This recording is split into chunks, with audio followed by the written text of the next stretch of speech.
Hi guys, James at RampantLionReviews again for you today with another beer review. For this one we are going to do another collaboration beer, and this one is half Swedish, half Irish, and I've had some very good experiences with both the breweries involved here. So for this one we are going to head up towards Gothenburg once again, or Göteborg as you'd say in Swedish, the Swedish craft beer capital as I always say, and we're having a taste of another beer from Beerbliotek, and this is a collaboration that they've done with Whiplash Brewing Company, who come from Dublin over in Ireland, but originally these guys were from Kildare. So this particular beer is called Guerillas in our midst, and it is number 238 according to the Beerbliotek scale, because they always number their beers, and this particular beer is an accidental Irish coffee robust porter, coming in at 8.5% ABV. So a little bit of a monster, this one of the heaviest porters that I've come across in fact, but really looking forward to trying it. As I said, I've had some very positive experiences with both breweries involved in this one, so hopefully this is another good beer. This one was released on the 20th of September 2019 through the Små Partiers in Systembolaget here in Sweden. So yeah, you always get good beers out of Beerbliotek in these normally. So looking forward to trying this one, and as always I hope you guys enjoy my take on this beer. So anyway, as is usual with my reviews then, I'll tell you a little bit about both the breweries involved here before we taste the beer. If you want to get straight to the tasting, just fast forward. All the usual links are in the description below. That's the brewery website, the link to my other reviews that I've done from Beerbliotek and from Whiplash. No doubt I will add more to both of those lists in the fairly near future. There's all the usual social media. If you want to see more beer reviews, do please consider subscribing to the channel. The whole channel of course has a geography based tagging system, so you can go into the home page and search for beer based on country, city, state, county, prefecture, whatever it is you're interested in. Do check out the playlists of beers from different countries. There is one there for all the Swedish beers that I've reviewed for you, and another one for all the Irish beers. This beer will appear in both of those lists because it is half and half, and as always please do get in touch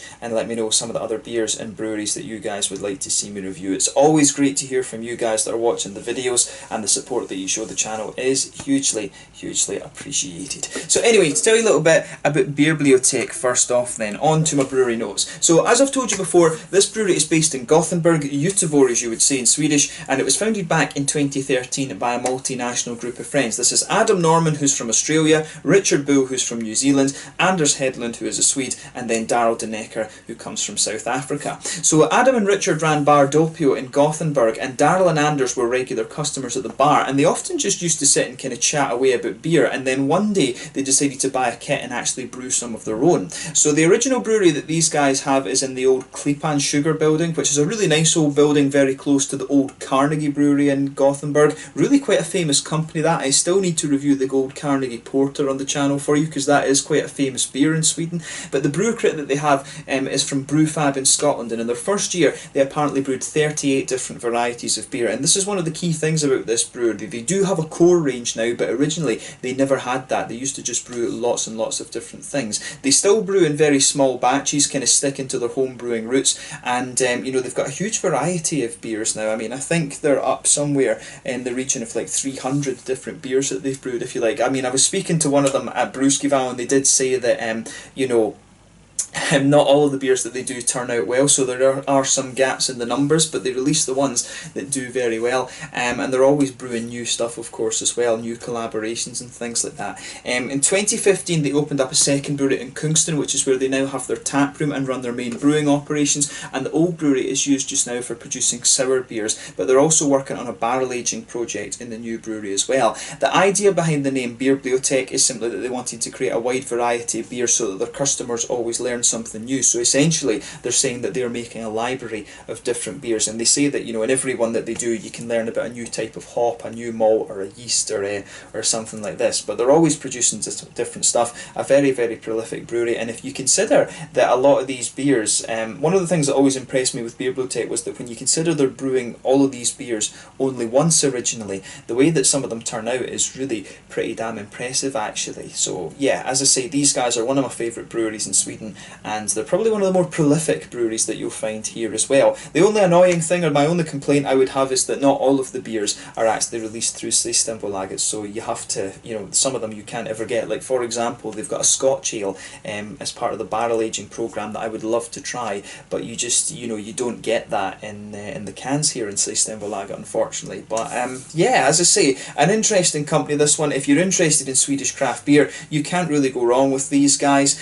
Pick a style that you enjoy, and I'm sure you'll get a good experience out of Beerbliotek. They are exporting fairly widely now. I've seen their beers over in Scotland, and I think they're distributed further throughout Europe as well. I'm not quite sure if they've made it out to the Far East and Australia and things like that, or if they've made it to North America either, but definitely a Swedish craft brewery that you want to keep an eye on. But yeah, that's all you really need to know about Beerbliotek for the moment. If you want to learn a little bit more, you can check out the brewery website in the description below. You can follow them on Facebook and Instagram to keep up to date with all the latest goings on, and of course you can check out the Rate Beer and Untappd pages as well, and that will show you all the different beers that they've done. Their website actually is pretty good at showing you the different beers that they've done. So anyway, on to the Irish side of things then, to Whiplash Brewing Company then. So Whiplash Brewery started off as the side project of Alex Laws, who was the brewer at Rye River Brewing in Selbridge in County Kildare in Ireland. But he called it Whiplash just as a jibe at how fast the beer industry is moving, so you know, you always get whiplash from it. But the company is also co-owned by Alan Wolfe, who is the boss at Rye River, and he previously worked for Guinness. But Alex was a home brewer and took part in various home brewing competitions across Ireland before later turning professional and working for Brewtonic and Otterbank. But he was later involved in setting up Rye River Brewing, which was apparently the first newly built microbrewery in Ireland for over 100 years. But he wanted to continue producing his own beers, and Rye River were very, very supportive of this. So many of the Whiplash beers were actually brewed in this original brewery. But Alex plans the brews and you know, makes and designs the beers and stuff like this, while Alan deals with things like getting the labels printed, getting tank space and stuff like this, and ordering bottles and cans, and then getting the beer out there for sale. But Alex has left his position at Rye River to focus solely on Whiplash as of 2017, and then in 2019 they moved into their new brewery in the Cherry Orchard area of Dublin, as well as establishing the Fidelity Beer Festival as well, which is one of the, along with Hagstravaganza, it's one of the biggest beer festivals in Ireland at the moment, from what I understand. So I need to get over there actually and have a little look at some of the different beer places and stuff like that. That's something that I really hope I can do at some point in the next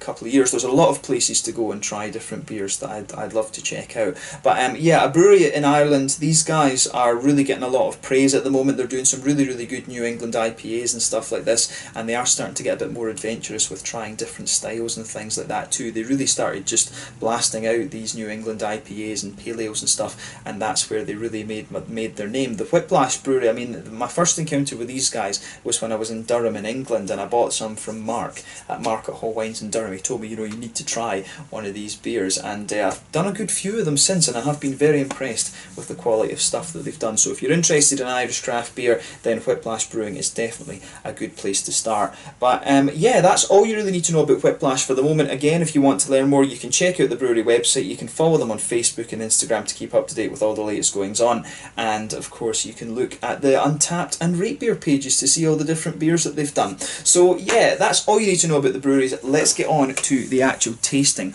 of this beer itself then. So as you can see, this one has it's got a really kind of interesting bit of artwork there. I think that's probably it's probably Alex and then the four guys from Beerbliotek that are behind the little oh, it's gone straight out of my face now. The word for that, not the bandanas, the that's really going to annoy me. The word has gone completely out of my head. That always happens sometimes.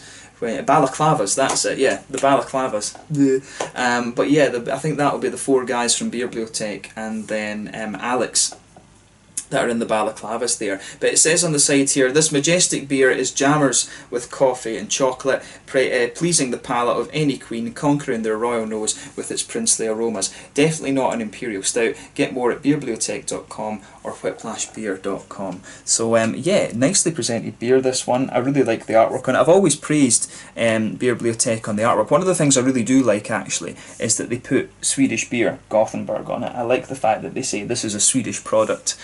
But yeah, a little 330ml can, this one. As I mentioned to you earlier, this one was released on the 20th of September 2019 through the Små Partiers in Systembolaget here in Sweden. But yeah, nicely presented beer, this one. So without further ado, let's get it out and we will get on with the tasting then. I'm really curious to see how this one turns out. So a robust porter with, I think, Irish coffee. So yeah, this looks as if it is going to be good. I don't know if I've actually had a porter from either of these breweries now that I think about it. I've had stouts, I think, from Beerbliotek. I need to try their Eternal Darkness. I've heard that that's a lovely beer.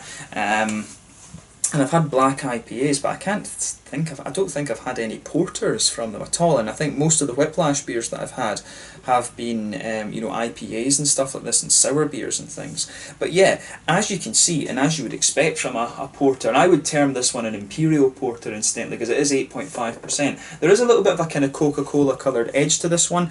There's a half finger of a frothy, light beige head on this one. One or two big bubbles sticking towards the side of the glass, and a few little ones just heading up towards the bottom of that head there. But you know, overall it does look pretty nice, but nothing overly surprising about this beer in terms of its appearance when you consider it's an Imperial Porter. Like I say, I would describe the head as being, it's almost a bit like a kind of mocha colour, to be honest with you. It's a little bit like that, but overall looks pretty nice, nothing surprising about it. So yeah, nothing much more to say about that, but let's have a look at the aroma then and just see how we get on with this one.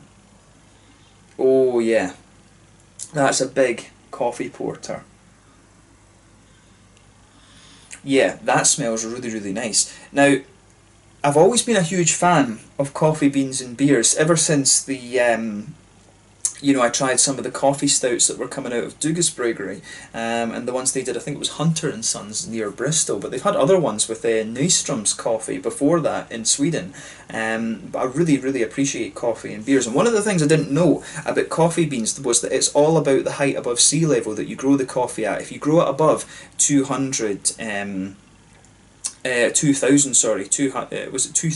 MASL, meters above sea level, you get some really nice fruity flavours out of it, and it's, you know, they can really add some real complexity to the beers when you put them in. The coffee bean that's in here, it comes across as very, very smooth. It's got a lovely kind of aromaticity to it, a little bit of earthiness too, and a little bit of an almost kind of fruity note, to be honest, which is kind of interesting. But it comes across really, really nicely, the coffee aromas. They can add such complexity to beers like this. Underneath this beer, or underneath the coffee beans I should say, sorry. Underneath the coffee beans you can definitely pick up a little bit of a kind of roasty black malt in there. It's not too harsh or anything. This little fly, go away. I always get these little teeny fruit flies. There's these wee teensy flies, and they always come out when I open up a beer. It's really annoying. They must like beer. But yeah, you always get this. You get this nice, really smooth, roasty, toasty malt base to it. I do wonder if it's a little bit of Carafa or something like that. That would be a really nice malt to kind of complement what's going on in here. And I wouldn't be surprised, to be honest, just from the way the aromas are coming out. But definitely a nice little bit of a roasty, toasty, black Carafa type malt in there. There's some brown sugar to this one too. I think a little bit of a toasty caramel. Is there? I don't think there's chocolate in this one. Yeah, I'm not really getting chocolate in this beer. There is a bit of brown sugar, like I say, a light kind of toasty caramel, but not a definitely not a sweet chocolate or anything like that. But yeah, the aroma to this one is very, very nice. It's not the most pungent of aromas, and it's actually quite a sweet smelling coffee, this one. There's a good bit of brown sugar in here. There's a little bit of a kind of woody, nutty quality in there too, but I think that's the kind of undertones of the coffee, to be honest with you. On the hoppy side of things, a little bit of earthiness, a little bit of a kind of grassy floral quality, as you'd expect as well, and you've got some nice sort of fruity notes as well. I mean, it's got a little bit of a kind of blackcurranty blackberry sort of thing. I'd say more blackcurrant than blackberry, and it's got a little bit of a slightly juicy, figgy, kind of candied strawberry sort of thing as well. So I mean, overall it's a really nice smelling beer, this one. Actually quite a sweet Imperial Porter, rather than anything else. But the coffee aromas that come out of this are beautiful. Like I say, it's got a good balance between a smooth, almost slightly sweet earthiness. there's a little bit of a slightly floral, grassy note to it as well. And you've also got some really interesting fruits. There's something in my head that makes me want to say that it's a little bit, the coffee's a little bit orangey, but I really don't know if you can actually get oranges from coffee. I thought it was always kind of red fruits like berries and stuff that you would get out of it.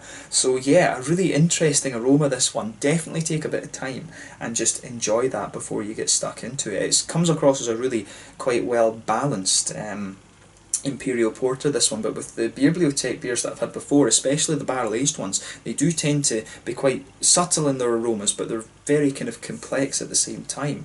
So yeah, just be aware of that when you have a go at this, when you have a go at the aroma of this beer. But let's have a look at this one then and just see how we go on. This one is the Guerillas in our midst, an Imperial Porter, a robust porter if you like, at 8.5% from Beerbliotek in Gothenburg here in Sweden, and Whiplash Brewing Company over in Dublin in Ireland, released on the 20th of September 2019 through the Små Partiers in Systembolaget here in Sweden. Let's get stuck in. Slange, skål, cheers.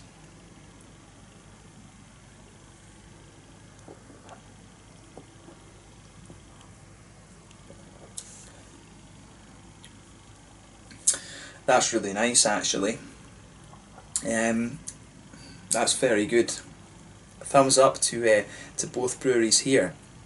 Now the thing you're going to notice about this beer straight away is that it's very, very smooth, and it really is full of flavour. I mean, that's the big, it's quite light as well, but that's kind of what you would expect from a porter beer. The main difference between a porter and a stout, in my opinion, has always been the mouthfeel. I mean, the stouts are big and thick, whereas the porter to me is always like the English equivalent of the German Schwarzbier. It's just basically a kind of light, drinkable, dark beer. But at 8.5%, you know, you're not going to session many of these, to be honest.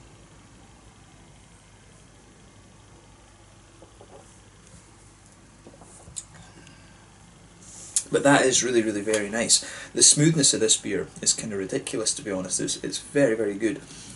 So yeah, let's try and break the flavour of this beer down a little bit then. So, in the middle of your palate, you're going to notice there is this real smoothness that just blankets the middle of your tongue. It's almost a little bit kind of... it's almost a little bit sort of carafa-like. As I say, I really do suspect there's a bit of carafa in here. There's that nice, smooth, almost German-like breadiness. Carafa, of course, is a malt from the Weirmann company in Bamberg. So you really get a bit of that almost German bready smoothness to this beer, which is really, really nice. And the further you go into the aftertaste, you can feel the middle of your palate just drying out a little bit. You've got a bit of brown sugar in there, definitely. As I say, you've got a bit of a kind of toasty, caramelly quality to this beer, which is kind of interesting. But that's quite subtle, actually. The brown sugars are very, very subtle in this one. It really does lean more towards the kind of smooth, slightly bready, roasty kind of thing. But you can feel the whole beer just feels as if it's kind of coffee infused. The coffee beans really almost feel as if they're infused into that whole breadiness that the beer has going on.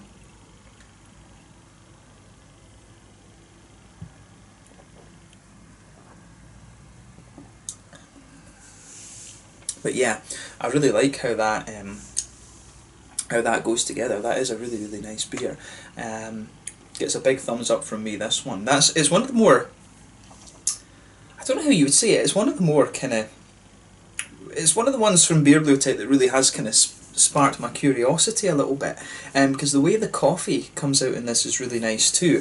As I was saying, I mean, the coffee that you're getting out of this one has a really nice, smooth, sort of earthy quality to it. There is a little bit of a kind of floral, grassy kind of thing, but not quite as much as I was expecting from the aroma. But it really does have a nice little bit of a kind of fruity edge to it, and it's kind of... it is sort of like black curranty and figgy and things like that, to be honest, which I really quite like that, actually. It really works very well with the other flavours that are going on in the beer, but the whole middle of your palate, it feels very, very kind of infused, sort of in a similar way to what you might get from, you know, barrel aging and things like that. It's really interesting how this beer kind of brings out all these different flavours. It's really unusual, this one. This is probably the most quirky beer that I've had from Beerbliotek so far, just going by memory, of course. The Would I Lie to You was a really good one as well, from what I remember. But this one definitely is really quite quirky if you like, but I like how it maintains that smoothness and how it still feels quite light actually, which is what you would expect from a porter. I think that again this is my first encounter with Whiplash when it comes to dark beers. I don't think I've had any Imperial Stouts or anything involving these guys, but it's a beautiful beer this. I mean, just try it, it really is very quirky. On the hoppy side of things then, back corners of the palate you've got a little bit of earthiness there. As you come further forward it's almost a little bit herbal, and that makes me wonder if there's some English hops in here like Kent Goldings or something like that. You can really pick out a little bit of that there, but as you come further forward there is a little bit of floral quality there. Then round the front curve of the palate it's a little bit lighter and more grassy. Then behind the front curve of the tongue it's a little bit you've got a little bit of that more kind of oily quality where you get those fruity esters coming out, and I like that with this beer too.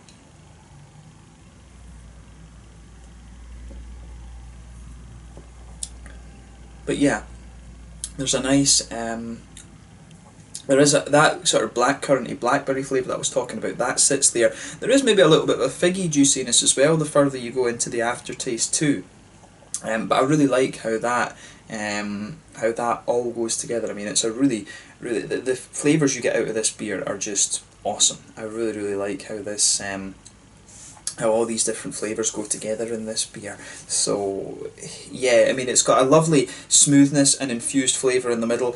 It's got a nice earthiness on the side of the tongue. There is a little bit of a woody kind of undertone to this beer. If you go to the fruity, the front corners rather, I can't speak in this video, if you go to the front corners of your palate then just in a little bit, you do get a little bit of a woody undertone. The nutty flavours or aromas that I was talking about, they don't really come out in the flavour, to be honest with you. So it's kind of interesting that actually how that all kind of pins together. But it's a really nice beer, this one, in terms of its flavour, so pick it up and just have a go at it. I've talked more about Beerbliotek in this review right enough than I have about Whiplash, but as I say, it's I don't really drink coffee, but I enjoy these beers where you've got coffee beans in them because they can really add such an interesting level of complexity to the beer. In terms of the mouthfeel, I would say that this beer is, I think this one's mid-bodied. The carbonation's really very smooth. The mouthfeel overall is quite smooth. It's not quite creamy, but it is really quite smooth, and it's very light, to be honest. It feels quite light compared to other porters and things that you might come across. There's a good little bit of bitterness to this beer. I would say we're talking maybe about around 40 or maybe 50 IBUs at a push with this one. The coffee comes across as really quite smooth rather than quite bitter, if that makes sense, but you do get it does dry out a little bit, and I think you're getting a little bit more of these kind of carafa-y type malts coming out of this one in the aftertaste. But there is a bit of sweetness in the middle of the palate too, which is interesting. There is a little bit of hoppy character that contributes to the bitterness as well, and you've got some nice sort of juicy fruity qualities also. It's a really interesting beer, this one, and I'm glad that I was able to try this. It's cool to see them being a little bit more well, not being a little bit more experimental, but it's cool to see Beerbliotek and Whiplash experimenting a little bit, and hopefully there's a few more collaborations. I mean, I've had another collaboration involving these guys from, what was that? That was I'm sure that one was a paleo. I'm sure it was a New England's type pale ale, either that or it was a New England IPA, one of the two. So it's cool to see that these guys are kind of maintaining a friendship and still getting on and trying different things. So hopefully that continues and we'll see more interesting beers from both of them in the future. But yeah, let's just leave it at that for this one. A really interesting, infused sort of coffee porter, this one. The coffee in this one, as I say, it's earthy, it's got a little bit of grassiness and also some nice fruity notes to it also. So yeah, let's just leave it at that. Once again, thank you for watching my beer reviews. Until the next time, please like, subscribe, share, all the usual YouTube stuff. Let me know your own thoughts on this beer in the comment section below. Let me know what your favourite beers are from Beerbliotek and from Whiplash. I'm sure I'll return to both of these breweries in the near future. I'm sure there'll probably be more collabs involving these two as well. But thank you again for watching my reviews, and as always, I hope you've enjoyed it. So thank you again for watching. Let me know your own thoughts on this beer in the comment section below, and I'll catch you guys very soon. This one is the Guerillas in our midst, number 238. From Beerbliotek in Gothenburg here in Sweden, and Whiplash Brewing Company in Dublin over in Ireland. Let's leave it at that. Sláinte, skål, cheers.